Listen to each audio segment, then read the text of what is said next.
다 함께 매일 드리는 기도로 1월 14일 주일 새벽 기도회를 시작하겠습니다. 만물을 새롭게 하시는 하나님, 오늘도 저희에게 새날을 주셔서 감사합니다.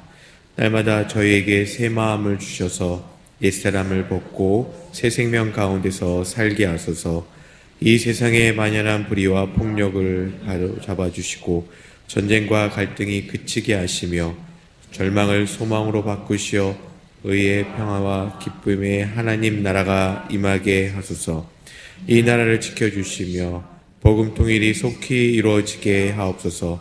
교회와 가정에서 믿음의 대가 잘 이어지게 하시고 성령님의 인도하심에 따라서 저희 교회 신앙 지도 원칙인 경건한 복음주의 신앙의 육성, 성서적 생활윤리의 훈련, 교회 연합 정신의 구현, 세상에서 하나님 공의의 실현에 힘쓰게 하옵소서.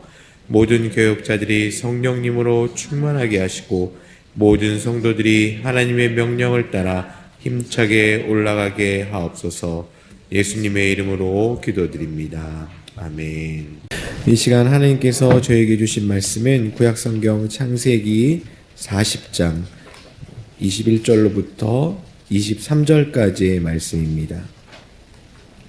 우리 하나님의 말씀을 다 같이 한 목소리로 합독하도록 하겠습니다. 바로의 술 맡은 관원장은 전직을 회복하매 그가 가진 손에 받들어 드렸고 떡 굽는 관원장은 매달리니 요셉이 그들에게 해석함과 같이 되었으나 술 맡은 관원장이 요셉을 기억하지 못하고 그를 잊었더라. 아멘. 저희들이 삶을 살면서 어떠한 그러한 상황이 반대로 뒤집히는 경우를 흔히 반전이 일어났다라고 이렇게 저희들이 표현을 합니다. 이해하기 쉬운 경험으로는 영화나 또는 소설, 이렇게 영화나 소설 등에서도 재미를 더하고 강한 메시지를 주기 위해서 극적인 반전을 사용할 때가 있는 것을 우리는 보게 됩니다.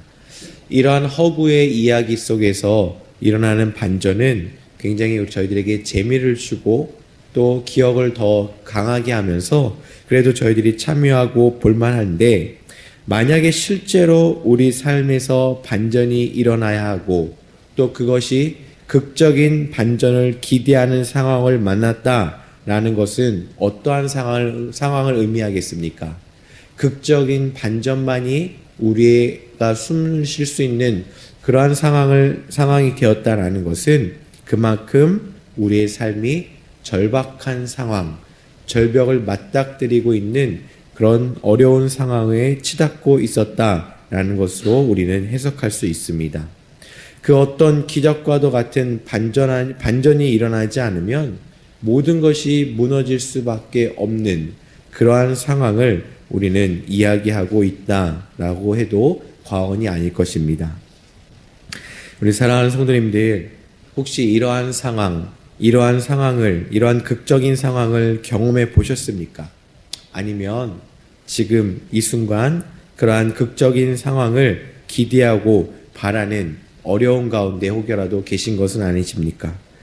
극적인 반전만이 나를 숨쉬게 할 유일한 탈출구처럼 느껴질 때 우리가 분명히 기억하고 믿어야 할 것은 이 세상의 어떠한 힘과 권력과 어떤 누구의 영향력이 아닌 우리의 삶의 극적인 반전은 바로 우리 하나님 한 분께만 있음을 꼭 기억하고 믿으시길 간절히 소망합니다. 성경에는요, 삶의 반전을 이뤄가는 인물들이 참 많이 있습니다. 그중 한 명이 바로 요셉인데, 오늘 함께 읽은 본문은 그 요셉의 이야기의 한 부분입니다. 우리가 잘 아는 것처럼 요셉은 보디발의 아내의 유혹을 뿌리치게 됩니다. 그리고 그로 인해 모함을 받게 되고 거짓 고소로 인한 억울한 옥살이를 하게 됩니다. 그 감옥에서 만난 바로 왕의 술 맡은 관원장과 그 떡을 맡은 관원장을 만나게 되고, 그리고 그곳에서 요셉은 그들이 각기 다른 꿈을 해석해 줍니다. 그리고 그 해석대로 술 맡은 자는 그 원래의 자리로 복직이 되고 또 떡 맡은 자는 슬프지만 죽음을 맞이하게 되는 것을 우리는 이미 이 성경 본문들을 통해서 잘 알고 있습니다. 그리고 요셉은 자신의 꿈을 해석해 준 그대로 복직을 앞둔 그 술 맡은 관원장에게 자신이 기억해달라고 요청을 하고 있습니다. 창세기 40장 14절과 15절에 보시면요. 당신이 잘 되면 내게 은혜를 베풀어서 내 사정을 왕에게 좀 아뢰어 주십시오. 나를 이 감옥에서 건져 주십시오. 나는 이곳에 있을 만한 일을, 잘못한 일을 행하지 않았습니다. 라고 자신의 결백을 주장하면서 자신의 어려운 상황을 토로하고 있는 것을 창세기 40장 14절과 15절에서 우리는 볼 수 있습니다. 그리고 실제로 요셉이 해석해 주는 것처럼 그 술 맡은 관원장은 복직을 이루게 됩니다.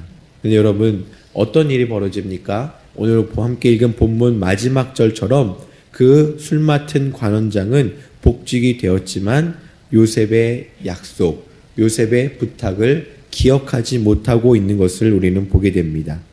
단지 기억하지 못하는 것으로 끝나는 것이 아니라 기억하지 못하고 그것을 잊었다라고 성경에서는 증거하고 있습니다.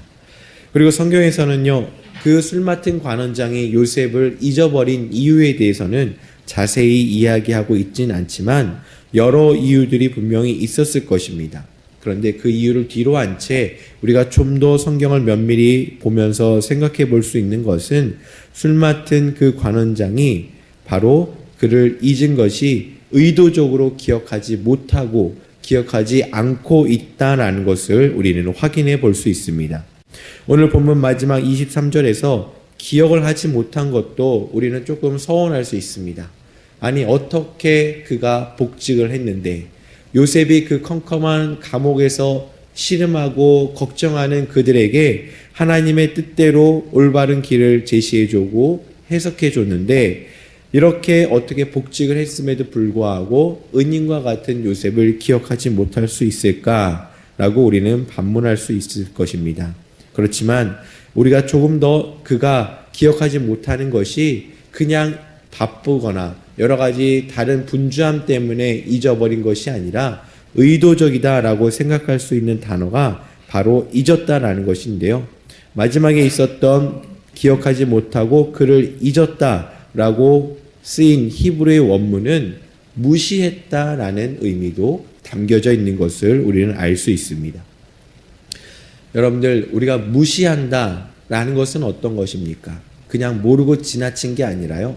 알면서도 애써 모른 척하고 지나갈 때 사람들은 무시했다라고 이야기를 하고 있습니다. 그 무시했다라고 하는 그 무시함에는 그 사람의 그 의지가 담겨져 있는 것을 우리는 알 수 있다는 거죠. 그렇기 때문에 이것은 다분히 복직한 그가 요셉을 그냥 까먹었다, 잊었다라는 것보다는 의도적으로 잊고 있었다라는 것으로 우리는 알 수 있다라는 것입니다. 그렇다면 그 술 맡은 관원장은 왜 의도적으로 요셉을 기억하지 않고 있었을까요? 어느 책에서 인용된 문구가 바로 이겁니다.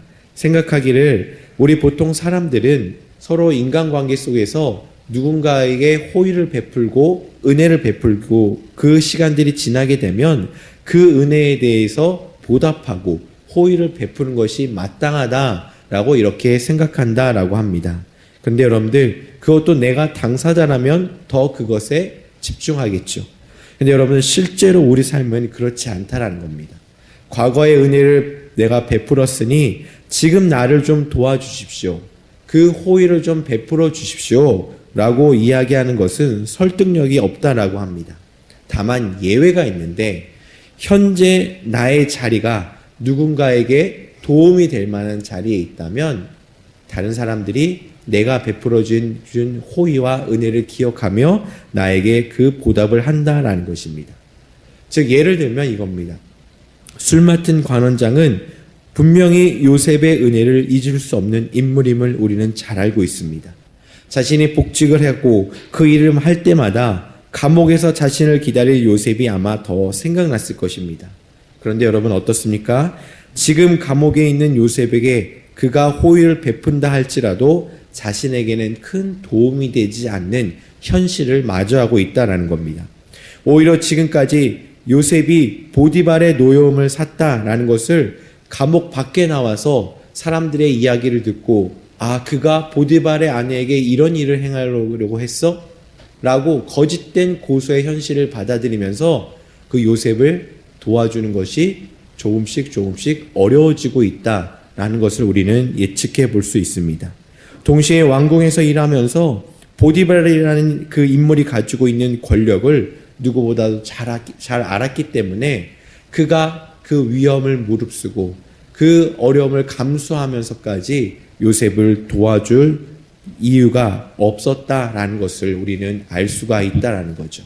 즉 그가 무리해서 그 요셉에게 호의를 베풀고 요셉을 그 감옥에서 나올 수 있도록 도와준다면 오히려 자신이 보디발이라는 인물과 어려운 관계를 이룰 수밖에 없다라는 그 위험 앞에 그는 의도적으로 억지로라도 요셉을 잊고 기억하지 않고 있는 것을 우리는 보게 됩니다. 실제로 창세기 41장 9절에 이후에 보시면요. 보디발보다 높은 권력을 가진 사람이 한 명 있죠. 바로 왕입니다. 그 애굽의 왕 바로 왕이 꿈을 꾼 이후에 불안해할 때 술 맡은 관원은 왕에게 요셉을 소개시켜 주는 것을 볼 수 있습니다. 이러한 모습을 보는 것만으로도 오늘 본문에서 그가 의도적으로 요셉을 기억하지 못하고 있다라는 것을 우리는 더 확인할 수가 있는 것입니다. 사랑하는 성도 여러분, 컴컴한 감옥에서 술 맡은 관원장으로부터 그 어떤 기쁜 소식을 기다리고 있었던 요셉은 어떠한 상황을 맞이하게 됩니까? 또 한 번 배신을 당하는 경험을 하게 됩니다. 먼저는 사랑하는 형제들에게 배신을 당했고, 그리고 두 번째는 잘 섬기던 주인의 오해로 인해서 거짓 고소로 인해 억울한 옥살이를 하는 사람이 바로 요셉입니다. 그리고 마지막으로 자신의 도움으로 복직을 이룬 사람으로부터 의도적으로 배신을 당하는 인물이 바로 요셉입니다. 요셉은 아무도 기억하지 못하는 사람이 되었습니다. 심지어 요셉은요, 약속을 함부로 깨거나 필요할 때 이용하기 좋은 사람, 속이기 쉬운 사람처럼 여기지는 억울한 인물이 된 것처럼 우리는 보여집니다. 그러나 우리는 그의 삶의 결말을 잘 알고 있습니다. 그가 애굽의 총리가 되고 가족들을 구원해 나가고 그 나라를 이끌어가는 모습에서 우리가 확인할 수 있는 것은 모든 사람이 요셉을 잊었지만 우리 하나님께서는 결코 요셉을 잊지 않으셨다라는 사실입니다. 그 하나님께서는 결코 요셉을 잊지 않으셨다라는 삶의 극적인 반전을 우리는 보게 되는 거죠. 모두가 버리고 기억하지 않을 때 하나님은 결코 요셉을 잊지 않으셨고, 요셉의 삶의 반전은 그 어떤 권력자에 있는 것이 아니라 자신이 베풀어준 은혜를 머금은 사람에게 있는 것이 아니라 오직 하나님께 있었다라는 것을 우리는 확인해 볼 수 있는 것입니다. 우리의 삶도 마찬가지입니다. 심지어 우리의 삶도 요셉처럼 혼자인 것처럼 여겨질 수도 있을 것이고, 때로는 때로는 억울한 상황을 우리도 만날 수가 있을 것입니다. 하지만 기억하고 우리가 믿어야 하는 것은 하나님 한 분은 끝까지 우리를 지켜주시고 우리를 기억해 주시고 우리를 품어주신다라는 사실을 우리는 믿음으로 고백해야 될 것입니다. 그렇다면 우리에게 필요한 것은 과연 무엇이겠습니까? 바로 늘 하나님을 중심에 모시는 삶을 살아가야 되는 것입니다. 왜냐하면 요셉이 그러한 삶을 우리들에게 보여주었기 때문입니다. 여러분들, 보디발의 아내가 유혹할 때 그는 하나님께 범죄할 수 없다라고 고백을 했습니다.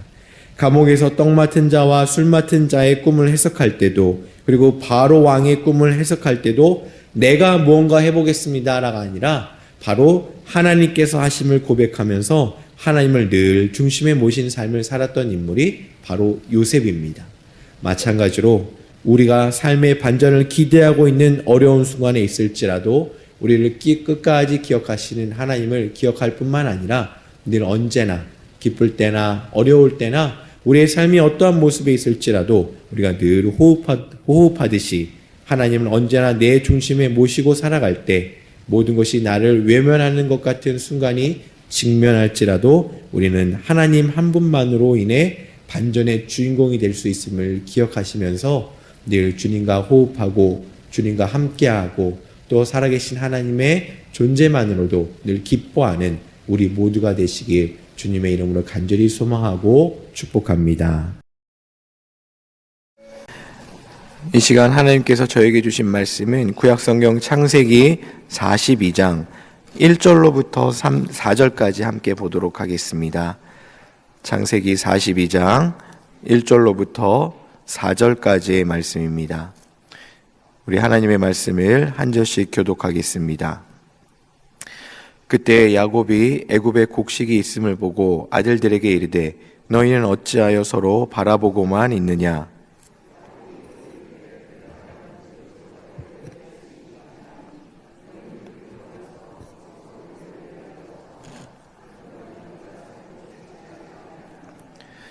요셉의 형 10사람이 애굽에서 곡식을 사려고 내려갔으나 야곱이 요셉의 아우 베냐민은 그의 형들과 함께 보내지 아니하였으니 이는 그의 생각에 재난이 그에게 미칠까 두려워함이었더라. 아멘. 쌀쌀해진 날씨에도 이 새벽을 깨우시기 위해서 이 자리에 오신 우리 사랑하는 성도님들 한 분 한 분 위에 하나님의 은혜와 은총이 가득 넘치시길 간절히 소망하고 축복합니다. 여러분들 저희들이 요즘에 많이 이야기하는 것들 중에서 그렇게 반갑지 않은 단어들이 참 많이 있는데요. 그중 하나가 바로 트라우마라는 단어가 아닐까라는 생각을 해봅니다. 그 의미는 잘 아시는 것처럼 큰 충격이나 사건을 경험한 이후에 그로 인해서 심리적으로나 정신적으로 상처를 입은 것을 의미합니다. 그래서 그와 비슷한 일, 과거에 있었던 그러한 동일한 일이 일어날 듯하면 먼저 두려워하고 걱정하고 고통스러워하는 극한의 감정을 경험하는 것입니다. 예를 들면 어렸을 때 돌봄을 받지 못한 채로 자라났던 성인, 그가 또 한 번 버림을 받지 않을까라는 그런 트라우마를 겪기도 하고요.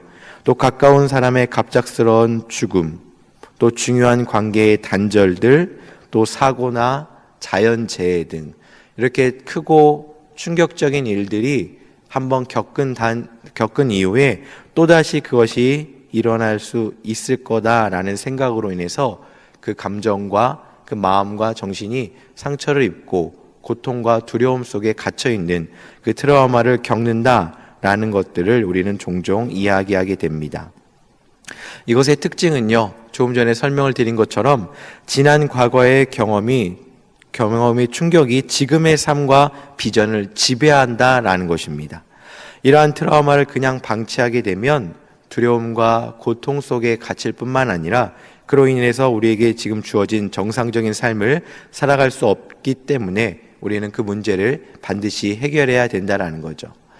요즘 사회적인 특징 중에 하나가 외로움과 고독이 질병으로 인정되는 시대를 우리는 살고 있다라는 겁니다. 외로움과 고독이 단순히 감정을 넘어서 우리들 안에 아픔이 되고 질병이 되어가는 시대 속에서 우리가 느끼는 트라우마, 또 두려움, 그런 고통조차도 단순한 감정을 넘어서 우리를 위협하는 질병이 되고 있는 것입니다. 질병은 고쳐야 되는 것이 바로 질병이죠. 그렇기 때문에 우리가 겪고 있는 두려움과 이런 정신적인 아픔들도 분명히 회복되고 극복되어져야 한다라는 사실을 우리는 기억해야 할 것입니다. 우리는 어제 함께 창세기 39장부터 41장까지 함께 읽었습니다. 그 내용 안에는 야곱의 아들 요셉이 하나님의 인도하심 가운데 삶의 반전을 이루었고 애굽의 총리가 되었습니다. 그리고 그 나라에 임했던 7년의 풍년의 기간 동안에 앞으로 닥쳐오게 될 7년의 기근을 잘 준비한 것을 우리는 보게 되었습니다. 애굽 땅에서 기근이 오랫동안 지속됨은 애굽만의 문제가 아니었습니다. 이웃하고 있고 야곱이 거주하고 있는 가나안 땅에도 그 기근이 임하게 되었고 그로 인해서 그 기근으로 인해서 심한 고통을 당하고 있는 것을 보게 됩니다. 비교적 애굽에 비해서 아무것도 준비하지 못한 야곱의 가족들에게는 시간이 흐르면 흐를수록 그로 인한 고통과 아픔은 더욱더 가중되었다라는 것을 오늘 함께 읽는 성경 창세기 42장부터 44장에는 잘 증거하고 있는 것을 보게 됩니다.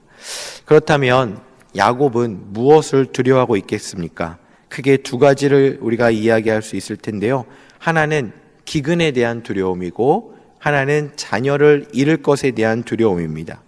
먼저 기근으로 인한 두려움은 자신과 함께하는 가족들의 배고픔으로 인해서 가족들이 무너질 수 있는 위기를 겪고 있다는 것입니다.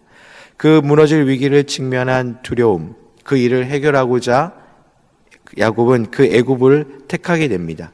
이는 마치 이삭이 흉년을 피해 그랄 땅을 선택한 것처럼 그 과거의 경험을 바탕으로 비교적 잘 준비된 애굽에 그 아들들을 보내고 곡식을 사올 것을 준비하면서 그 문제를 해결하고자 하는 모습을 우리들에게 보여줍니다.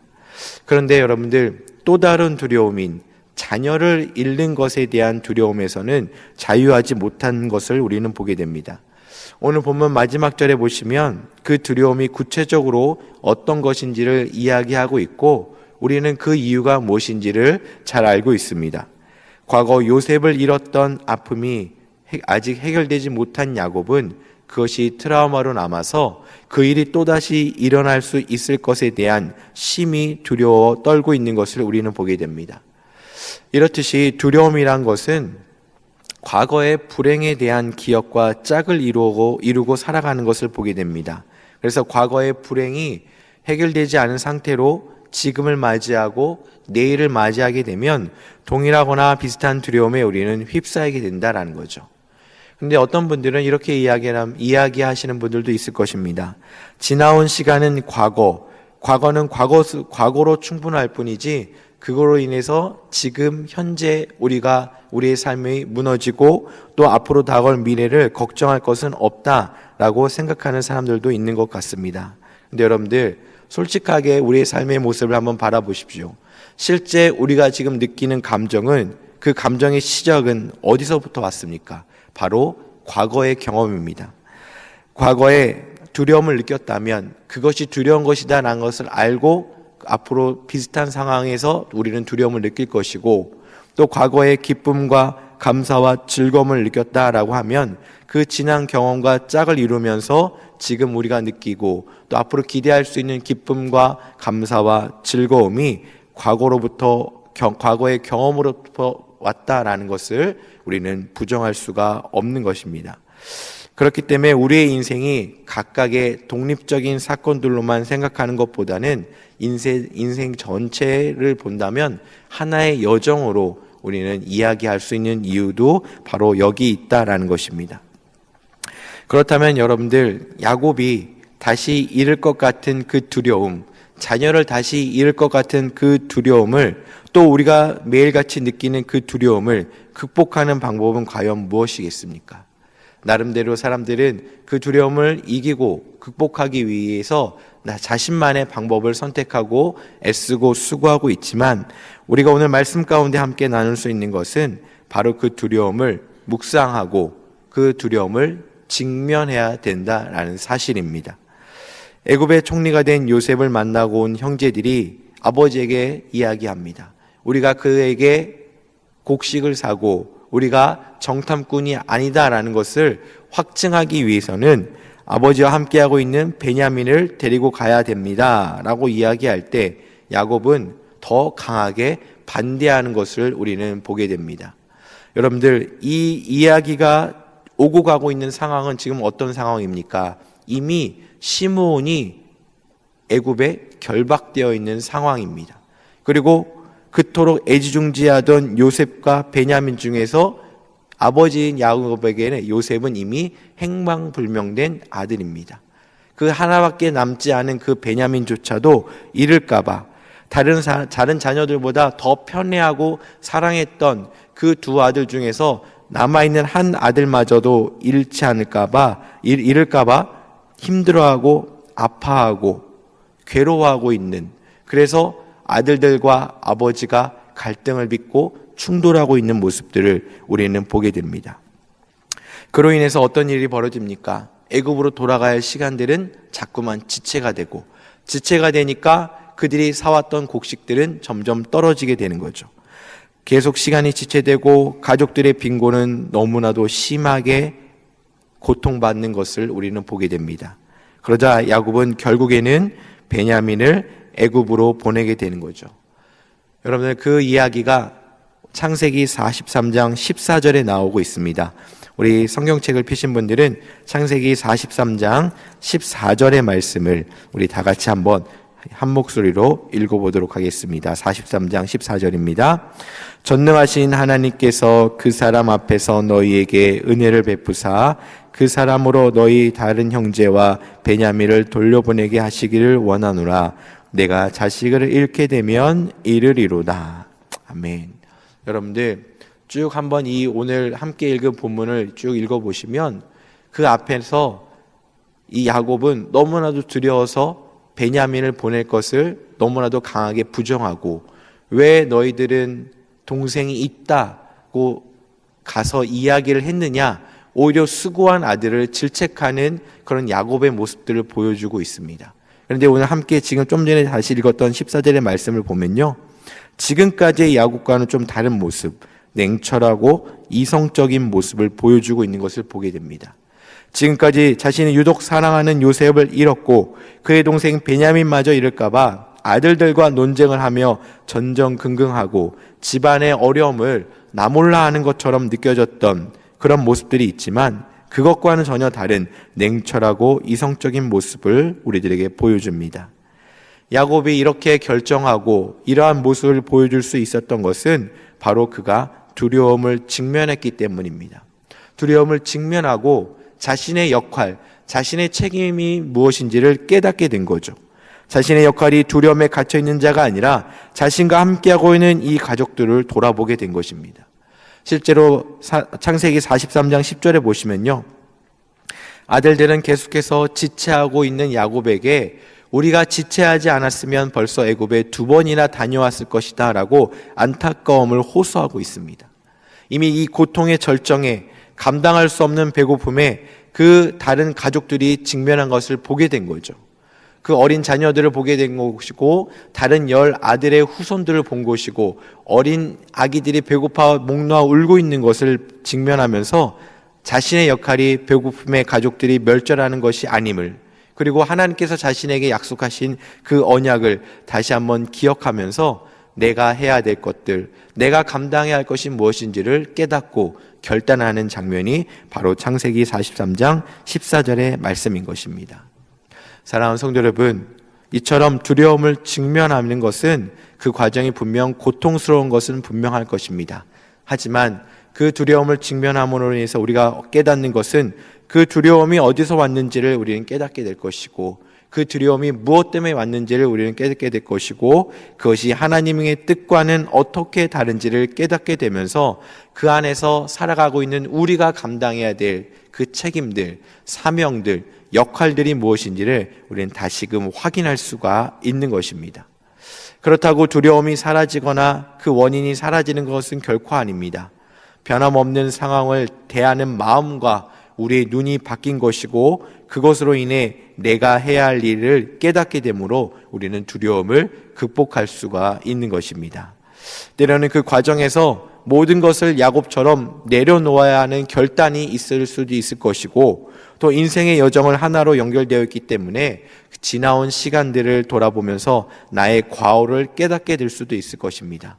그러면 그 과오를 만나게 되면 회피하고 부정하는 것이 아니라 하나님 앞에 엎드려 회개하면서, 하나님, 그때 제가 이러한 부분에서 연약했습니다. 그로 인해서 제가 이렇게 두려워하고 있는데 하나님, 이 두려움을 극복하고 그 지난 시간들의 잘못들을 용서하여 주십시오라는 그런 회개의 삶을 우리는 살아갈 수가 있는 것입니다. 또한 실제로 42장에서부터 아들들과 논쟁을 벌였던 야곱에게서는 하나님의 뜻을 구하고 하나님의 은혜를 구하는 그 어떠한 고백도 나오지 않습니다. 하지만 그 두려움을 직면한 이후에 창세기 43장 14절에서 그는 이제 하나님의 은혜를 구하는 고백을 하고 있는 것을 보게 됩니다. 사랑하는 성도 여러분, 오늘 하루 어떤 마음으로 하나님께 주신 하루의 선물을 시작하셨습니까? 기대하는 분들도 있을 것이고, 때로는 오랜 시간 동안 해결되지 않는 아픔 때문에 두려움을 감추지 못하고 하루를 시작하신 분들도 아마 계실 것입니다. 그러나 분명한 것은 하나님의 뜻은 재앙이 아닌 평안이다 라고 이미 우리들에게 말씀해 주셨습니다. 그렇기 때문에 우리에게 필요한 것은 평안의 주님을 끝까지 신뢰하고 두려움을 직면하는 것입니다.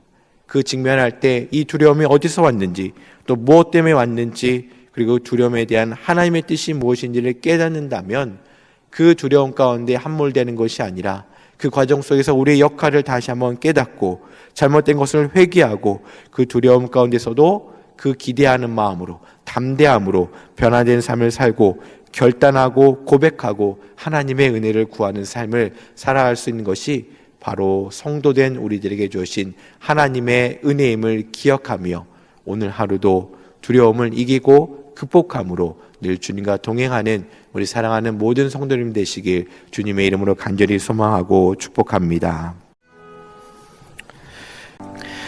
이 시간 하나님께서 저에게 주신 말씀은 구약성경 창세기 46장 1절로부터 4절까지의 말씀입니다.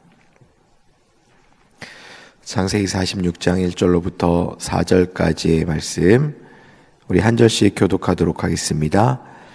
이스라엘이 모든 소유를 이끌고 떠나 브엘세바에 이르러 그의 아버지 이삭의 하나님께 희생 제사를 드리니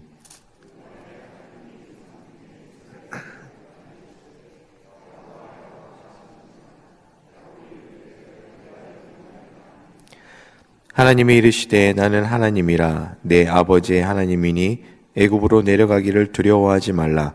내가 거기서 너로 큰 민족을 이루게 하리라. 내가 너와 함께 애굽으로 내려가겠고 반드시 너를 인도하여 다시 올라올 것이며 요셉이 그의 손으로 내 눈을 감기리라 하셨더라. 아멘. 오늘도 새벽에 하나님 전에 나오신 우리 모든 성도님들, 하나님의 은혜와 은총이 가득 넘치시는 귀하고 복된 하루가 되시길 간절히 소망합니다. 우리가 계속해서 야곱 또 요셉의 이야기를 살펴보고 있습니다. 야곱은 죽은 줄 알았던 그 요셉의 생존 소식을 듣게 되었고, 그것도 요셉이 겨우 살아남은 것이 아니라 애굽의 총리가 되어 자신들을 이제 초대하고 기다리고 있다라는 소식을 듣게 됩니다. 그 소식이 너무 기뻐서 요셉은 하루라도 빨리 요셉을 하루라도 빨리 만나보고 싶어하는 야곱의 심경을 우리는 볼 수 있습니다. 너무 기쁜 소식에 당장에라도 그 초대에 응하고 달려가는 것이 마땅하다라고 생각이 들지만 야곱은 그 과정에서 또다시 고민하고 두려워하는 것을 우리는 보게 됩니다. 오늘 본문 3절에 보시면 하나님께서 야곱에게 애굽으로 내려가기를 두려워하지 말라라고 이렇게 말씀하고 계십니다. 이 말씀은 야곱이 이미 두려워하고 있다라는 것을 전제하고 있는 것입니다.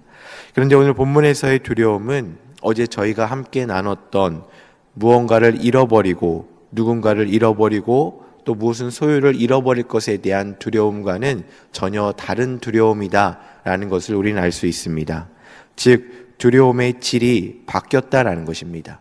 어제는 생존에 대한 두려움, 지키기 위한 두려움이었다면 지금 이 순간 오늘 야곱이 두려워하는 것은 하나님의 뜻을 구하는 두려움, 즉 자신의 결정과 선택이 하나님의 뜻에 위배되는 것이 아닌가에 대한 두려움으로 바뀌었다라는 것을 우리는 볼 수 있습니다. 야곱이 지금 거주하는 곳은 비록 기근이 심해졌지만 하나님께서 약속하신 땅이었습니다. 야곱이 외삼촌 라반의 집을 떠나서 가려 할 때 하나님의 명령에 따라 순종하고 정착한 곳이 바로 지금 거주하고 있는 가나안 땅입니다. 그렇기 때문에 요셉을 하루라도 빨리 만나보고 싶은 아버지의 심정, 모든 것이 풍족한 애굽으로 가고 싶은 그 책임자의 심정을 이해한다면 그곳에 가는 것이 마땅하지만 야곱은 한편으로는 약속의 땅을 버리고 가는 것에 대한 그것이 과연 옳은 것인지에 대한 갈등과 두려움이 그에게 있었고 그것을 하나님께 묻고 나아가는 모습을 오늘 본문을 통해서 우리는 보게 됩니다. 야곱이 브엘세바에서 하나님께 예배를 드리는데 이 브엘세바라는 지역은 가나안 땅 남쪽에 위치한 곳으로서 애굽으로 내려가는 마지막 길목이다라고 이야기할 수 있습니다. 즉 야곱은 이 약속의 땅 가나안 땅을 벗어나기 전에 하나님께 예배를 드리고 정말로 하나님의 뜻이 무엇인지를 깨닫기를 그 누구보다 간절히 원하고 있는 것을 우리는 보게 됩니다. 좀 더 생각해 보면 야곱은 브엘세바까지, 자신이 지금 거주하고 있는 곳에서 그 브엘세바까지 모든 식솔들을 이끌고 오면서 많은 갈등과 고민을 했을 것입니다. 이 모습은 마치 창세기 22장에 나오는 것처럼 아브라함이 이삭을 제물로 바쳐라 라는 하나님의 명령을 듣고 사흘 동안 길을 걸어가는데 그 과정 속에서 얼마나 많은 고민과 갈등이 있었는가 라는 것을 본다면 그 모습과 흡사하다는 것을 우리는 볼 수 있습니다. 특별히 창세기 22장 4절에 기록되어 있는데 사흘 만에 눈을 들었다라고 이렇게 표현하고 있습니다. 아브라함이 이삭을 데리고 가면서 사흘 만에 눈을 들어 하나님께서 말씀하신 목적지를 바라봤다라고 이렇게 증거하고 있습니다. 그 말은 어떤 말입니까? 그의 시선이 사흘 동안 걸으면서 주로 아래를 향하고 있었다라는 것을 반증합니다. 사랑하는 자녀와 길을 걸으면서 아무 말 없이 주로 시선이 아래를 향했다라는 것은 그만큼 아브라함의 내적 갈등이 심했다라는 것을 우리는 이야기할 수 있습니다. 하지만 결국에는 눈을 들어 하나님의 뜻에, 하나님의 말씀하신 곳을 바라보면서 하나님의 뜻에 순종하는 모습을 우리는 보았습니다. 이와 같이 야곱도 이 약속의 땅을 떠나는 것과 한편으로는 그토록 애타게 그리워했던 사랑하는 아들 요셉의 초대에 응하는 것에 대한 내적 갈등이 분명히 있었지만, 그로 인한 두려움이 있었지만 그 브엘세바에서 모든 것을 잠시 멈추고 하나님의 뜻을 구하는 모습을 우리는 보게 됩니다. 야곱의 이러한 마음을 아셨던 하나님께서는 애굽으로 내려가는 것을 두려워하지 말라라고 말씀하시고, 하나님께서 약속하신 그 언약을 애굽 땅에서도 이루어 가시겠다라고 약속해 주십니다.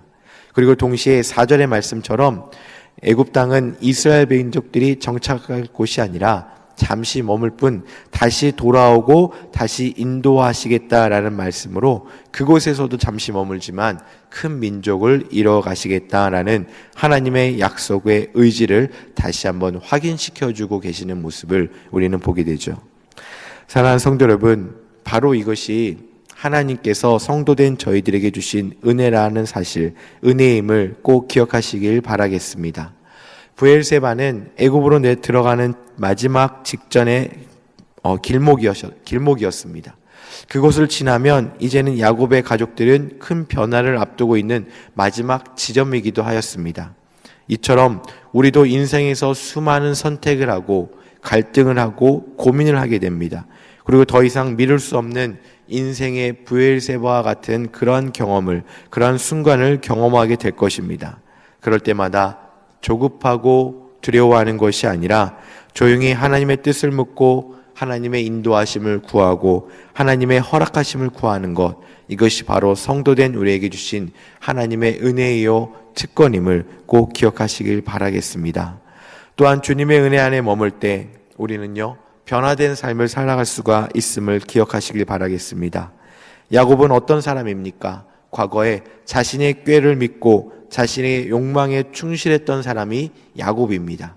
그런데 이제는 하나님께서 자신의 인생의 주인 되심을 믿고 하나님께 모든 것을 묻고 나아가는 믿음의 사람이 되었습니다. 그래서 마지막 길목에 서서 하나님께 예배를 드렸고 그 예배를 통해 애굽으로 내려갈 것을 명령받습니다. 그리고 비록 그 낯선 타국에서 죽음을 맞이할 것이다 라고 이렇게 말씀하셨지만 그 또한 하나님의 인도하심 안에 있음을 믿고 믿음으로 받아들이는 믿음의 사람이 되었음을 우리는 확인할 수 있습니다. 이것이 바로 은혜이고 우리에게 주신 특권인 것입니다. 이러한 믿음으로 야곱은 하나님의 약속을 받았고 애굽 왕이 보낸 수레를 타고 그 자손들과 함께 애굽으로 내려갔습니다. 낯선 곳이지만 그는 하나님의 허락과 약속이 있기 때문에 이제는 그 어떠한 갈등과 두려움 없이 감사함으로 그 길을 재촉할 수 있었습니다. 가나안을 떠나 애굽으로 향하는 길도 분명히 중요하고 그들에게 생존을 위해서 너무나도 필요한 곳이지만 더 중요한 것은 하나님이 함께 하셨기 때문에 그 가족들이 야곱의 가족들이 애굽으로 향하는 여정이 바로 삶의 복된 길이었다라는 것을 우리는 다시금 확인할 수 있는 것입니다. 우리 모두 이러한 야곱의 삶이 바로 우리의 삶이 되길 간절히 소망합니다.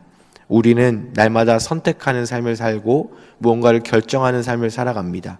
그 선택에는 분명 한계가 있고 완전하지 못한 모습이 있지만 그러할지라도 우리가 모든 것을 잠시 내려놓고 우리 전능하신 하나님께 맡기고 그분의 때에 하나님의 방법으로 하나님의 결정을 기다리며 하나님께 순종하는 것이 바로 우리들에게 필요한 삶의 부분임을 믿음으로 고백하고 경험하는 우리 모두가 되시길 간절히 소망합니다.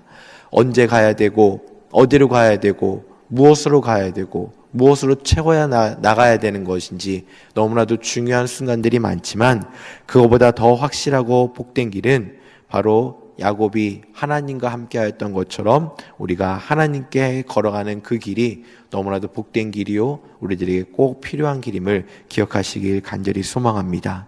그렇기 때문에 이 시간 이후부터 정말 우리에게 익숙한 작은 것부터 또 우리에게 낯선 큰 것까지 세밀하게 역사하시는 하나님의 일하심을 기대하면서 함께 하심에 감사하고 오늘 하루 하나님 저희가 어떠한 삶을 살면 좋겠습니까? 하나님 저희들에게 또 하루의 삶을 선물로 주셨는데 이 기도하는 시간을 통해서 하나님 저희들이 누구와 어떤 만남을 갖고 만나는 모든 사람들에게 어떠한 이야기를 하고 어떠한 마음으로 그들을 만나야 되는지를 묻고 하나님 오늘 하루 제가 하나님의 사람으로 어떻게 살아가는 것이 하나님의 뜻입니까? 라는 것을 기대하고 묻고 응답받고 순종하는 그런 용기 가운데 하루하루 복된 삶을 살아가시는 저와 이 자리에 계신 우리 모든 성도님들 또 각자의 삶의 자리에 계신 우리 영락의 모든 성도님들 되시길 주님의 이름으로 간절히 소망하고 축복합니다. 이 시간 하나님께서 저에게 주신 말씀은 구약성경 창세기 48장 8절로부터 11절까지의 말씀입니다. 창세기 48장 8절로부터 11절까지의 말씀을 우리 한 절씩 교독하도록 하겠습니다. 이스라엘이 요셉의 아들들을 보고 이르되 이들은 누구냐?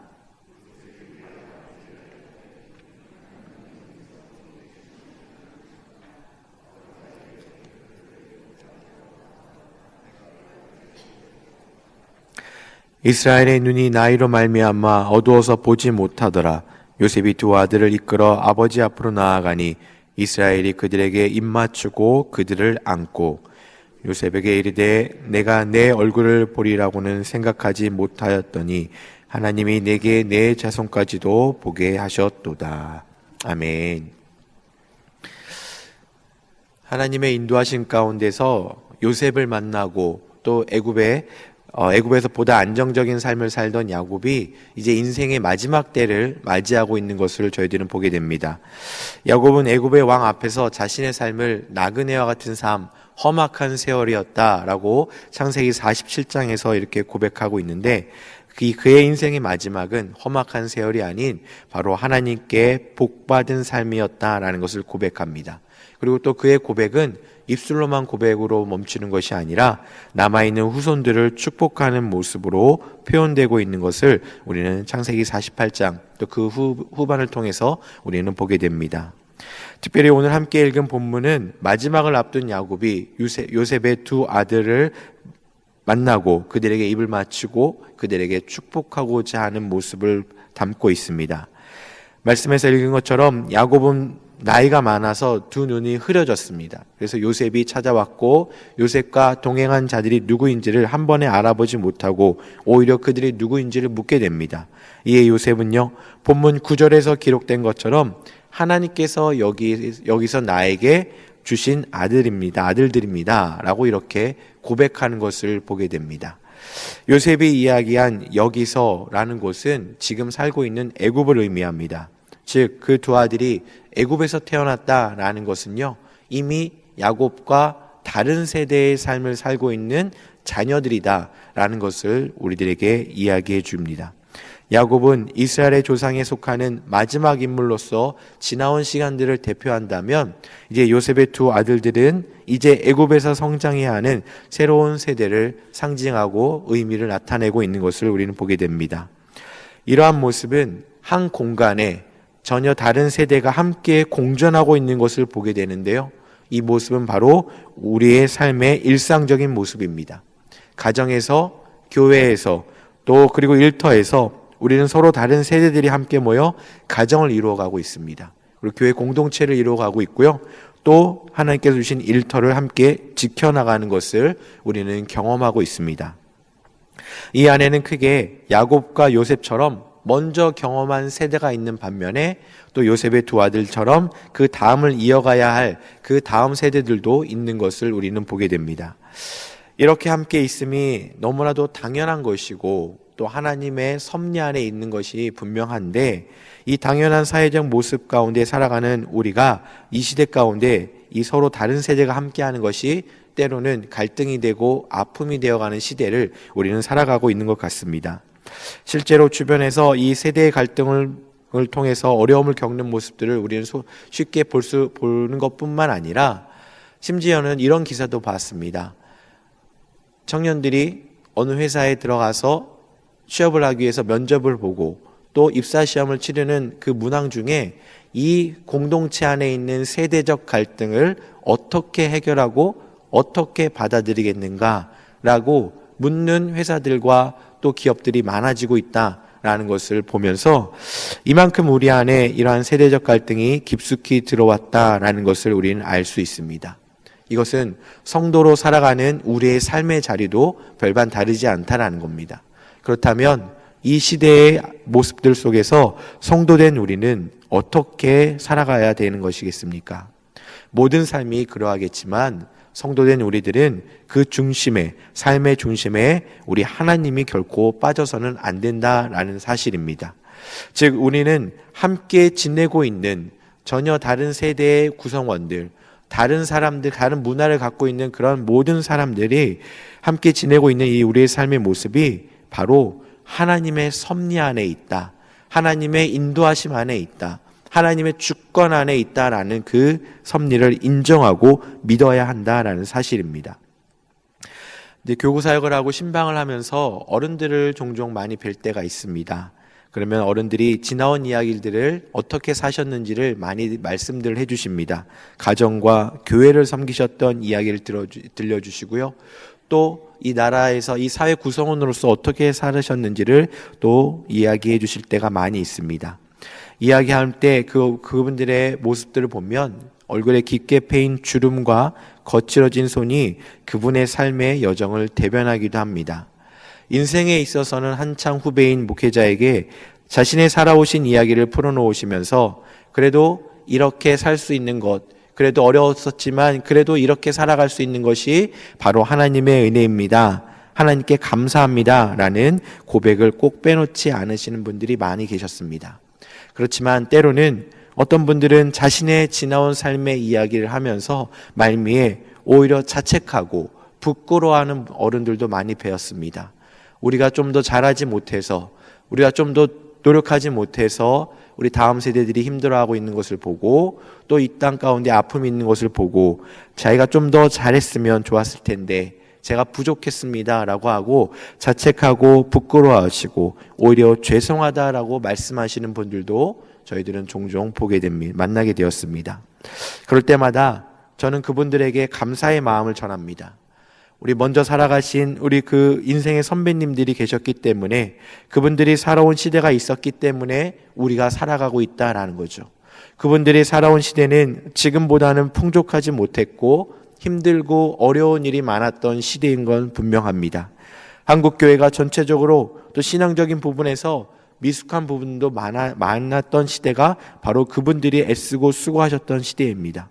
그럼에도 부족하고 어려운 일이 많았음에도 불구하고 삶의 자리를 잘 지켜주셨고 믿음을 잘 지켜주셨고 애쓰고 수고해 주신 것에 감사의 마음을 전합니다. 어른들의 수고와 신앙의 유산이 있었기 때문에 이 땅 가운데 지금 우리들이 살아가고 있는 것이고, 믿음의 후손들이 지금의 신앙생활을 하고 있고 이 땅 가운데 교회가 있으며, 부족하지만 저 같은 목회자가 부름받을 수 있었음을 오히려 감사의 마음을 담아 어른들과 함께 그 마음을 나누는 그런 모습들, 그런 이야기들이 있습니다. 사랑하는 성도 여러분, 우리가 부정할 수 없는 것, 우리는 세대에서 세대로 이어지는 삶을 살아갑니다. 시대에 따라서 문화도 다르고 가치관도 다르고 삶의 모습은 변할 수밖에 없지만, 그 중에도 변하지 않는 우리 하나님의 섭리, 또 하나님의 임재, 또 하나님을 향한 신앙의 유산은 계속 이어지고 이어져야 한다라는 사실입니다. 우리가 받은 복음, 내가 누리고 있는 은혜, 그것이 내 안에만 정체되어서는 안 되고 흘러갈 수 있고 또 그 다음을 흘러갈 수 있도록 애쓰고 수고해야 하는 것이 바로 우리 성도들의 사명임을 꼭 기억하시길 바라겠습니다. 그렇기 위해서 우리에게 필요한 것이 있는데, 그것은 조금 전에 나눈 것처럼 하나님을 향한 확고한 믿음이 우리 안에 있어야 한다라는 사실입니다. 이 믿음은 오늘 본문 9절에서 하나님께서 여기 내게 주신 아들들입니다 라고 했던 요셉의 고백처럼 우리의 후손들, 우리의 자녀들, 우리가 함께 호흡하고 있는 다른 세대의 사람들, 또 같은 세대지만 전혀 다른 삶을 살아가는 그 모든 사람들이 나의 소유가 아닌 하나님의 선물임을 우리는 인정해야 된다는 것입니다. 먼저는 사랑하는 자녀들이 하나님께서 주신 귀한 선물이고 자녀들이라면 타인에 대한 인식도 변할 수밖에 없다라는 것입니다. 즉, 나의 자녀만이 아니라 내 이웃의 자녀, 내 일터에 있는 자녀들도 하나님께서 주신 귀한 생명이다라는 사실입니다. 또 좀 더 확대해 보면 어린아이뿐만 아니라 먼저 시대를 살아온 우리 사랑하는 어른들도 하나님께서 허락하신 귀한 생명이고 동시에 하나님의 섭리 안에 있는 축복된 존재임을 우리는 다시금 확인할 수가 있는 것입니다. 또한 이러한 확고한 믿음이 있을 때 우리는요, 눈에 보이는 것만을 가치 있게 여기지 않는다라는 것입니다. 야곱은 눈이 어두워졌습니다. 그래서 요셉의 아들들을 인지하지 못한 것을 우리는 보게 되었습니다. 그러나 11절에 보시면 야곱은 내가 요셉 너의 얼굴도 봤지만 하나님 은혜 가운데 너의 자손들도 보게 되었다라고 이렇게 고백합니다. 야곱은 하나님께 주신 믿음과 지혜의 눈으로 사랑하는 후손들을 볼 수 있었고 그들에게 하나님의 언약을 전하고 축복하는 그런 하나님께서 하실 일들을 믿음으로 보게 하고 있는 그러한 믿음의 유산을 남겨주는 믿음의 사람으로서의 모습을 우리들에게 보여주고 있는 것입니다. 이와 같이 우리도 이 믿음 안에 있으면 우리 시각을 뛰어넘어서 서로를 존중하고 귀하게 여길 것이고 서로의 그 다음을 바라보며 축복하는 삶을 살 수가 있다라는 사실입니다. 사랑하는 성도 여러분, 이제 우리 모두 서로를 축복하는 삶을 살길 간절히 소망합니다. 오늘 기도하실 때 옆에 계신 성도님들 위해서 축복해 주시고, 가정에 돌아가셔서 각 가정의 구성원들을 위해서 축복해 주시고, 일터에 나가서 일터를 위해서, 일터에 있는 일꾼들을 위해서, 직장 동료들을 위해서 함께 축복해 주시기 바라겠습니다. 우리 사회에 있는 다음 세대, 그리고 나보다 먼저 이 시대를 살아가고 있는 분들을 축복하는 것이 믿음을 가진 우리들의 삶의 모습이 되어야 하는 것입니다. 가정에서 학교로 일터로 나가는 자녀들을 위해 축복해 주시고, 거리에서 마주하는 사람들을 마음으로 축복하여 주시고, 일터에서 만나는 사람들을 위해 축복하는 삶, 믿음으로 그 다음을 바라보고 지금까지 이끌어주신 하나님의 은혜를 기억하면서 그렇게 축복하고 살아가는 삶이 바로 이 땅 가운데 믿음의 유산을 남기는 것이며 동시에 하나님을 증거하는 삶이 된다라는 것입니다. 또한 이러한 축복하는 삶은 내가 축복하는 사람들 모두가 하나님 안에서 동일하게 귀한 존재라는 사실을 깨닫게 되는 것입니다. 그런데 만약에 그 사실을 깨닫지 못한다면 우리들은 하나님께서 귀하다고 하신 사람들을 왜곡된 시선으로 바라보고 편애하거나 비판할 수밖에 없는 것입니다. 사랑하는 성도 여러분, 편애가 무엇인지 아시죠? 편애는 하나님의 사랑을 왜곡하는 것이고 자기의 눈으로 판단하고 바라보는 죄가 됩니다. 편애가 있는 공동체는, 편애가 있는 가정은 화평함이 아닌 갈등만이 존재할 수밖에 없다라는 사실을 우리는 기억해야 될 것입니다. 실제로 요셉이 형들로 인해 그 애굽의 노예로 팔려간 이유가 무엇입니까? 바로 아버지 야곱의 편애가 한몫한 것을 우리는 부정할 수 없습니다. 요셉과 그 형제들의 이야기가 결국에는 해피엔딩을 맞이하지만 그간의 굴곡진 세월과 험난한 여정과 아픔을 우리는 볼 수 있었습니다. 이렇듯 편애에는 갈등과 아픔만이 존재합니다. 그렇지만 이제 야곱은 그 편애의 모습을 다 버리고 그 살아온 세월 가운데 오로지 하나님을 향한 온전한 믿음을 가지고 굴곡진 인생의 말미에 사랑하는 후손들을 마음껏 축복하는, 그리고 화평과 아름다움을 선물하고 있는 모습을 우리들에게 보여주고 있습니다. 사랑하는 성도 여러분, 우리 모두 믿음의 유산을 잘 이어주는 그러한 삶을 살아가시길 간절히 소망합니다.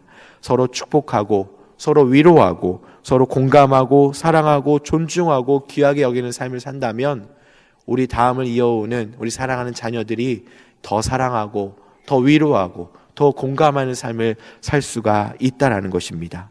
물려주고 싶은 것이 참 많지만 가장 중요한 것, 그 어떤 것과도 바꿀 수 없는 오직 한 분, 우리 하나님을 향한 믿음, 또 하나님의 이야기만을 전하는 그런 귀하고 복된 삶을 살아가는 이 땅 가운데 계시는 우리 사랑하는 모든 성도님들 되시길 주님의 이름으로 간절히 소망하고 축복합니다. 이 시간 하나님께서 저에게 주신 말씀은 출애굽기 1장 15절로부터 17절까지의 말씀입니다. 출애굽기 1장 15절로부터 17절까지의 말씀을 우리 한 절씩 교독하도록 하겠습니다. 애굽 왕이 히브리 산파 시브라와 하는 사람과 부하라 하는 사람에게 말하여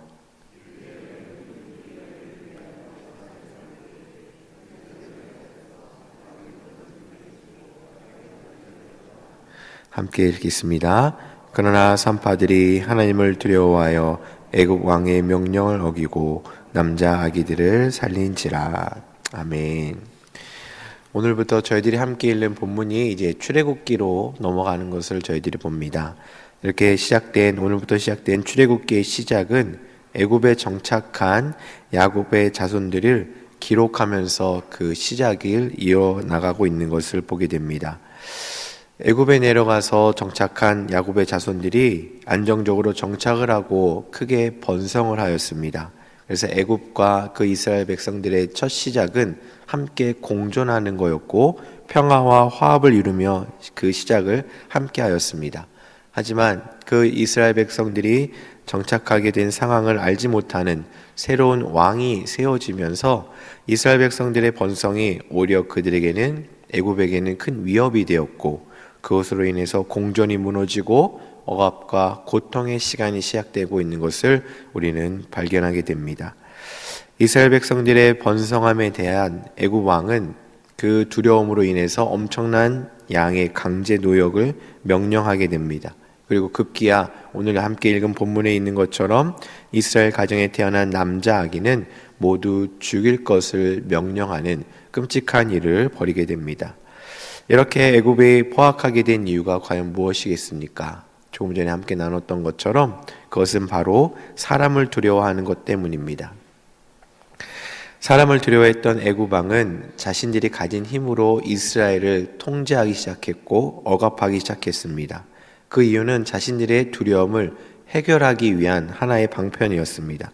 그것이 최선의 방법이라고 생각하였고 실제로 출애굽기 1장 10절에 보시면 이스라엘 백성들을 학대하는 것이 자신들이 지혜롭게 여기는 하나의 방법이다라는 것을 믿고 있습니다. 그러나 그 결과는 어떻습니까? 이미 말씀을 읽고 있었던 우리들이 아는 것처럼 그들 스스로 지혜롭게 여기는 방법이 아무런 소용이 없다라는 것을 우리는 다시 한번 발견하게 됩니다. 애굽의 박해와 학대가 가혹해질수록 이스라엘 백성들을 향한, 또 이스라엘 백성들을 위해 베푸시는 하나님의 복의 강도와 열매는 오히려 기하급수적으로 증가한 것을 보게 됩니다. 오히려 박해를 가하는 소위 세상에 힘있고 권력 있는 자들이 두려움을 감추고 폭정을 펼칠수록 그들은 더 큰 두려움과 근심에 빠지는 것을 우리는 보게 됩니다. 사실 우리가 이스라엘 백성들의 당시의 상황을 우리가 그 입장이 아니기 때문에 100% 그것을 알 수는 없을 것입니다. 다 이해할 수는 없겠죠. 하지만 확실한 것은 누구나 자신이 겪게 되는 고통 중에는 다들 어려워한다라는 겁니다. 고통을 기뻐하고 즐거워하고 일부러 고통을 찾아가는 사람들은 아마 없을 것입니다. 심지어 그 고통의 중함으로 인해서 그 고통이 너무나도 어렵다 보면 하나님의 임재를, 하나님의 존재를 부정하는 일들도 우리 주변에는 일어난 것을 보게 됩니다.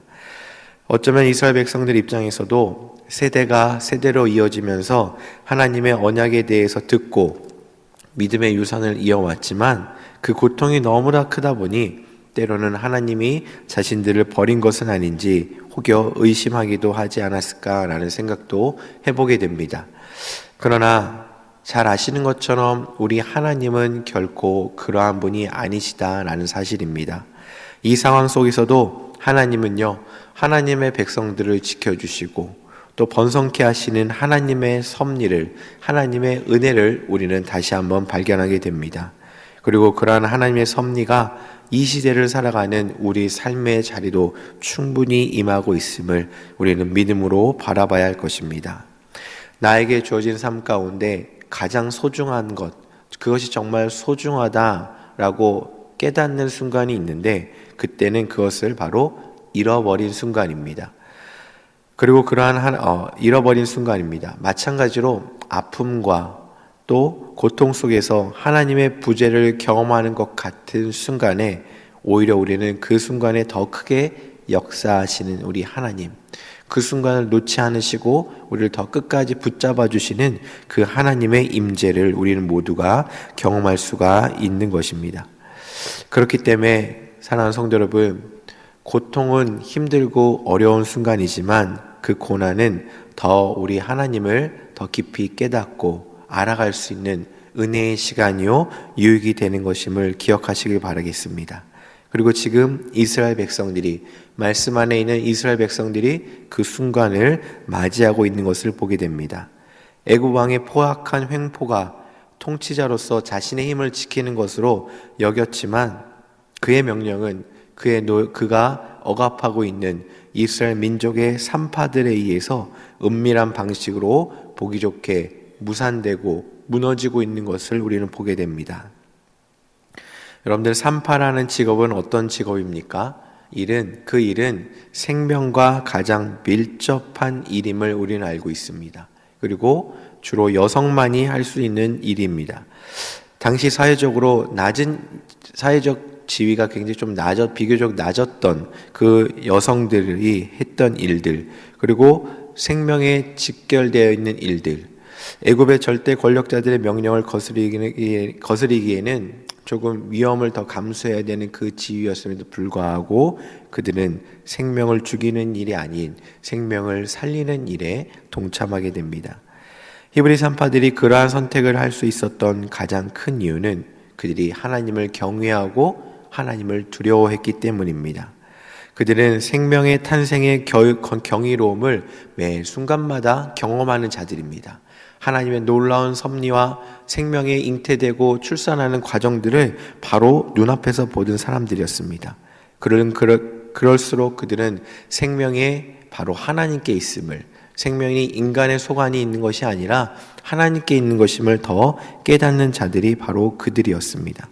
생명의 주관자 되시는 하나님을 경외하고 그 모든 생명의 처음과 끝이 사람의 욕심이 아닌 하나님의 섭리 아래 있음을 알고 있었기 때문에 애굽 왕의 분노 섞인 명령이 때로는 그녀들에게 위협이 될 수도 있었겠지만 그들은 그 명령을 선택한 것이 아니라 하나님께서 기뻐하신 일에 목숨을 걸었다라는 것을 우리는 보게 됩니다. 그리고 그런 그들을 하나님께서는 선택하시고 이스라엘을 구원하시는 복의 통로로 사용해 주고 계시는 것을 보게 됩니다. 이렇듯 하나님을 경외하는 자들의 특징이 있는데 그 중 하나가 바로 지혜로움이다라는 것입니다. 하나님을 경외하는 것은 하나님의 위대하심을 의심하지 않는 것입니다. 그 앞에 두려움과 떨림으로 설 수밖에 없는 것이고, 하나님 말씀 하나하나에 집중하는 것이고, 하나님의 음성에, 하나님의 뜻에 합한 삶을 살아가도록 애쓰고 수고하는 것입니다. 그리고 하나님의 뜻이 이 땅 가운데 이루어지기를 누구보다 간절히 원하고 행하는 사람들이 바로 경외하는 자요 지혜로운 자들이다라는 것입니다. 단지 하나님의 전능하신 능력을 빌어서 나의 소원을 이뤄가는 것이 지혜로운 것이 아니라, 하나님의 뜻이 무엇인지를 올바로 깨닫고 하나님의 뜻에 나를 변화시켜 나가는 것, 그것이 바로 두려움으로 주님을 경외하는 삶에 살아가는 지혜로운 자들의 모습이다라는 것입니다. 잠언 9장 10절에 잘 아시는 것처럼 여호와를 경외하는 것이 지혜의 근본이다라고 이렇게 말씀하고 있습니다. 여호와를 경외하던 여인들의 지혜와 용기가 사람의 악함으로 발현된 스스로 지혜라 부르는 그 악한 자들의 꾀를 눌러 이기는 것을 보게 됩니다. 사랑하는 성도 여러분, 우리는 오늘 말씀 속에서 두 부류의 사람을 보게 됩니다. 한 부류는 사람을 두려워하는 사람들이고, 한 부류는 하나님을 두려워하고 경외하는 자들입니다. 사람을 두려워하는 자들은 자신의 감정과 생각에 휩싸여서 그럴듯해 보이지만, 자신의 힘을 믿지만 결론은 멸망의 길에 서게 되는 것을 보게 됩니다. 또 하나님을 두려워하는 자들은 어떻습니까? 아무런 힘이 없고 연약해 보이는 것 같지만 자신이 할 수 있는 최선의 방법으로 하나님 말씀 앞에 순종할 때 그 생명을 이어가고 축복의 통로의 삶을 살아가고 하나님의 역사에 참여하는 은혜의 삶을 살아가는 것을 우리는 보게 됩니다. 바라기는 우리 모두 이러한 하나님을 두려워하고 하나님을 경외하는 삶을 살아가는 우리 모두가 되시길 간절히 소망합니다. 두려움이라는 것은 어찌 보면 우리에게 절망을 안겨다주는 감정처럼 보일 수 있겠지만, 하나님을 향한 두려움은요, 절망이 아닌 바로 생명의 길이 됨을 기억하시길 바라겠습니다. 그렇기 때문에 오늘 하루도, 오늘 주어진 삶의 자리에서도 하나님을 경외하는 것이 어떤 것인가, 내가 마주하고 있고 내가 감당하고 있는 이 현실의 자리에서 내가 어떻게 하나님을 경외하고 하나님을 두려워하며 살아갈 수 있는지를 고민하고 주님 앞에 기도해 나갈 때, 그 연약해 보이는 그 여인들을 사용하시면서 하나님의 약속을 이뤄 가시는 것처럼, 때로는 우리가 연약하고 아무런 힘이 없어 보이고 내가 할 수 있는 것이 아무것도 없는 것처럼 보이는 현실을 마주할 수도 있겠지만, 나를 통해 일하시는 주님을 기대하시면서 부족하고 연약한 우리를 통해 하나님의 나라가 이 땅 가운데 이루어지고 하나님의 뜻이 더욱더 견고히 세워지는 은혜의 삶의 주인공이 되시길 주님의 이름으로 간절히 소망하고 축복합니다. 이 시간 하나님께서 저에게 주신 말씀은 출애굽기 4장 20절로부터 23절까지의 말씀을 보도록 하겠습니다.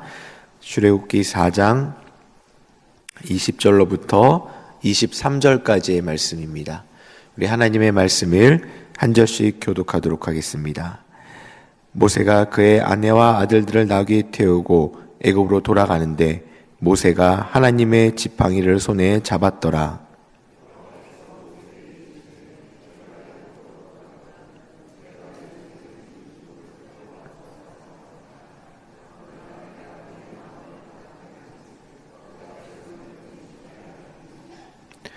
너는 바로에게 이르기를 여호와의 말씀에 이스라엘은 내 아들 내 장자라. 내가 내게 이르기를 내 아들을 보내주어 나를 섬기게 하라 하여도 내가 보내주기를 거절하니 내가 내 아들 내 장자를 죽이리라 하셨다 하라 하시니라. 아멘.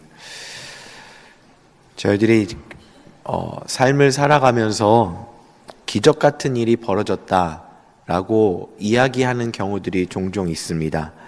그 의미는 구체적으로 설명을 안 드려도 어떠한 의미인지를 잘 아실 터인데, 그 의미는 일어날 수 없을 것 같은 일이 일어났을 때 사람들은 주로 기적 같은 일이 벌어졌다라고 이야기합니다. 곧 기대하지 않았던 일이 일어났고 이루려 했지만 이루기 너무나도 어려워 보이는 일들이 불가능해 보이는 일들이 벌어졌을 때 우리는 기적을 경험했다라고 이야기합니다. 그러다 보니까요, 사람들은 기적을 경험하는 것이 평생의 소원이 되기도 하고, 특별히 큰 어려움을 만났을 때 이 기적 같은 일이 꼭 일어나는 것이 최후의 방법으로 여겨질 때가 많이 있습니다.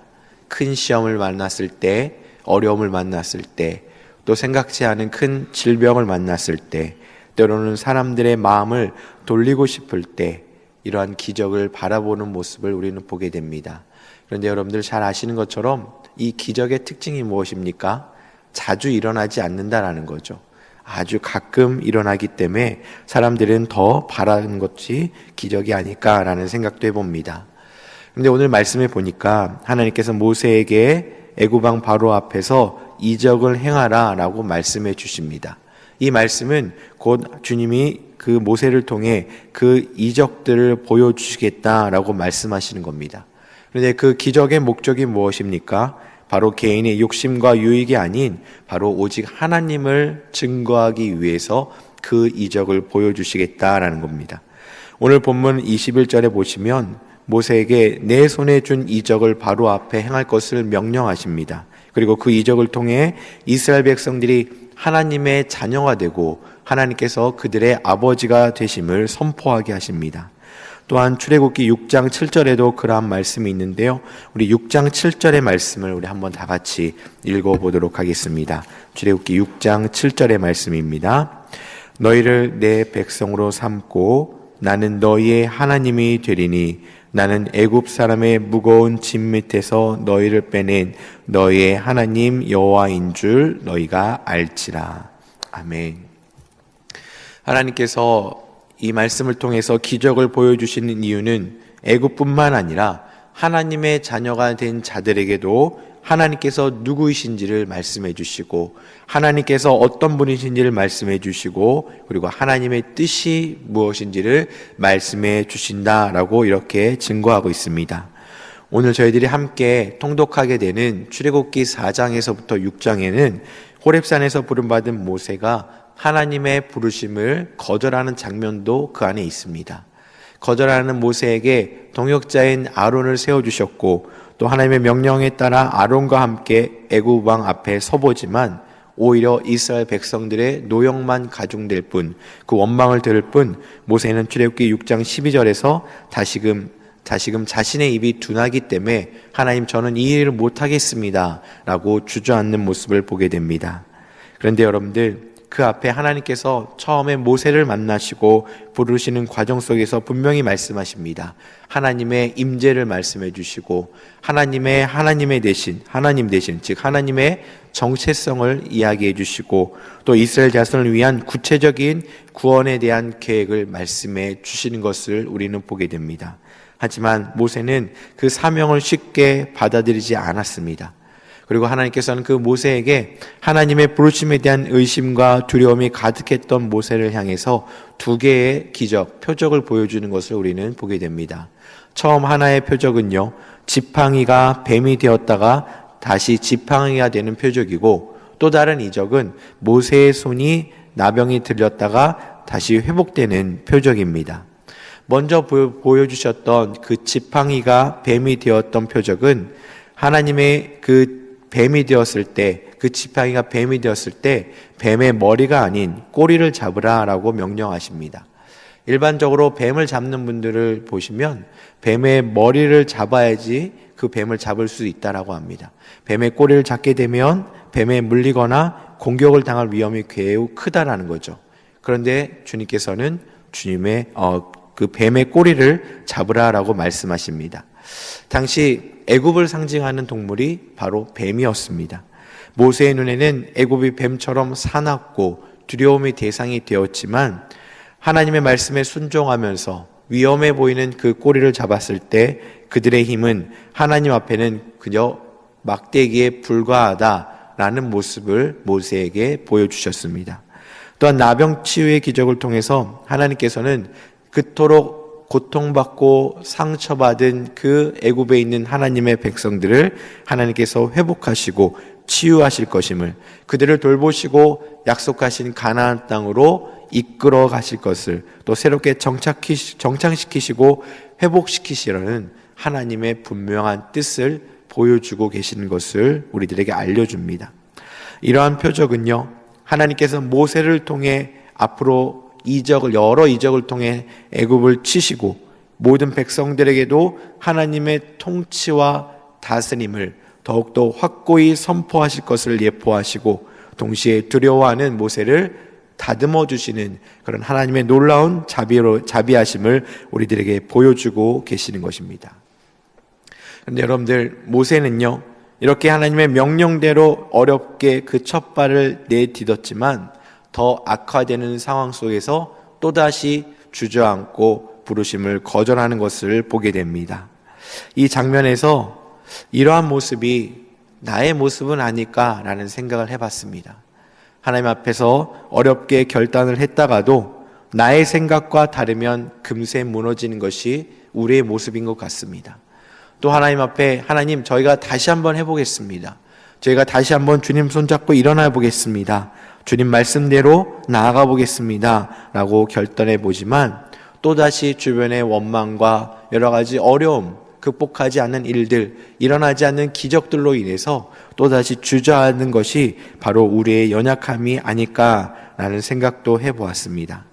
그런데 하나님께서는요, 우리의 이런 약함을 아시기 때문에 삶의 곳곳에 여러 가지 하나님의 놀라운 기적들을 통해 또 말씀을 통해 살아계신 하나님을 다시금 바라볼 수 있도록 인도해 주고 계신다라는 사실입니다. 저희들이 간간히 예배 시간을 통해 또 여러 공동체의 소그룹 모임을 통해서 하나님의 큰 은혜를 경험한 우리 성도님들의 간증을 들을 때가 있습니다.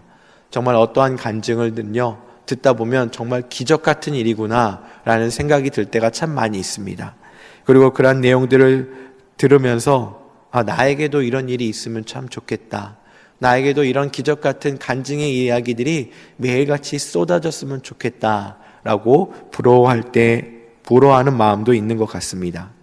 그런데 사랑하는 성도 여러분, 이 땅 가운데 살면서 가장 중요한 것은 이 모든 기적을 체험하는 것도 중요하겠지만 그보다 더 중요한 것은 이 모든 것을 행하시는 분이 바로 우리 하나님이시다라는 사실을 우리는 잊지 말아야 되는 것입니다. 신앙생활을 하는 이유가 무엇입니까? 기적을 경험하기 위해서 신앙생활을 하는 것이 아니라 우리 하나님 때문이고 또 하나님을 더 잘 믿기 위해서 우리는 신앙생활을 하고 있는 것입니다. 분명한 것은 기적을 행하신 분도 하나님이시고 그 기적에는 분명한 하나님의 뜻이 있다라는 사실입니다. 그렇기 때문에 그 기적의 주관자 되신 우리 하나님을 바라봐야 될 것이고 그 기적의 목적이 오로지 나에게 놀라운 일들, 나에게 새로운 힘을 주기 위한 것이 아니라 살아계신 하나님을 한 번 더 경험하고 한 번 더 확증하고 주님 앞에 더 깊이 들어가는 것이 바로 그 목적임을 우리는 다시금 기억해 봐야 될 것입니다. 계속해서 모세가 하나님의 명령을 받고 오늘 함께 읽었던 본문처럼 애굽으로 돌아갈 때 그의 손에는 지팡이가 들려 있었습니다. 그 지팡이는 모세가 오랜 세월 동안 양을 치면서 사용해오던 지팡이입니다. 그런데 이제 그 모세의 지팡이가 오늘 본문 4장 20절의 말씀처럼 이제는 하나님의 지팡이가 되었다라는 거죠. 지팡이가 바뀐 것이 아닙니다. 그가 사용하던 지팡이는 그대로인데 무엇이 바뀌었습니까? 그 지팡이를 사용하는 주관자, 주인이 바뀌자 그 지팡이의 본질이 바뀐 것을 우리는 보게 됩니다. 하나님께서는 이처럼 모세가 소유하고 있던 너무나도 평범한 것들을 또 특별히 구별하셔서 하나님의 영광을 위한 도구로 삼으신 것을 우리는 보게 됩니다. 그리고 모세는 이스라엘 백성들을 이끌어 출애굽의 여정을 걷는 그 과정 속에서도 하나님께서 이 지팡이를 사용하신다라는 것을 우리들에게 보여주고 있습니다. 이와 같이 하나님께서 모세를 부르시고 그가 평소에 사용하시던 그 지팡이를 통해 놀라운 일을 행하신 것처럼 우리가 가지고 있는 평범한 것들, 우리가 가지고 있는 가장 작은 것들을 통해 그리고 내가 할 수 있지만 때로는 너무 평범하고 그래서 너무 하찮게 여겨지는 그 재능을 가지고도 역사하시는 분이 바로 우리 하나님이시고 그 역사하는 과정을 통해 하나님의 영광을 드러내시는 분이 바로 우리 하나님이시다라는 사실을 우리는 다시금 기억해야 할 것입니다. 사랑하는 성도 여러분, 이 기적은 오직 하나님의 영광만을 드러내는 것이 바로 기적입니다. 그리고 그 이적의 주관자는 바로 사람이 아닌 오직 우리 살아계신 하나님이심을 믿으시길 바라겠습니다. 죄의 종이 되었던 우리가 예수 그리스도의 십자가의 은혜로 하나님의 자녀가 되는 놀라운 기적을 누리고 있는 삶이 바로 성도의 삶입니다. 이제 우리의 삶이 기적의 도구가 되어 하나님이 살아계시고 하나님이 하나님 되시고 또 예수 그리스도만이 우리의 구원자 되심을 당당하게 선포하는 삶이 우리의 삶이 되시길 간절히 소망합니다. 그러한 삶을 지켜나갈 때 놀라운 기적을 체험할 수도 있겠지만 때로는 모세가 맞닥뜨린 현상처럼 애고방의 모습처럼 우리의 모습을 불편해하고 심지어 적개심을 드러내는 주변의 사람들도 있을 터인데 그것으로 일희일비하는 것이 아니라 변함없는 모습으로 품고 변함없는 모습으로 우리를 지키시는 하나님을 기억하면서 오직 예수 그리스도의 복음을 오롯이 전파하는 우리 성도의 사명을 잘 감당하는 저와 여러분들이 되시길 간절히 소망합니다. 오늘 하루 하나님께서 주신 선물임을 저희들 매일같이 고백합니다. 오늘 하루도 하나님의 일하시는 기적의 도구의 삶, 또 주님만을 증거하는 기적의 도구의 삶이 우리의 삶이 되심을 간절히 믿고 구하고 또 소망하는 은혜의 삶을 살아가는 저와 여러분들 되시길 간절히 소망합니다.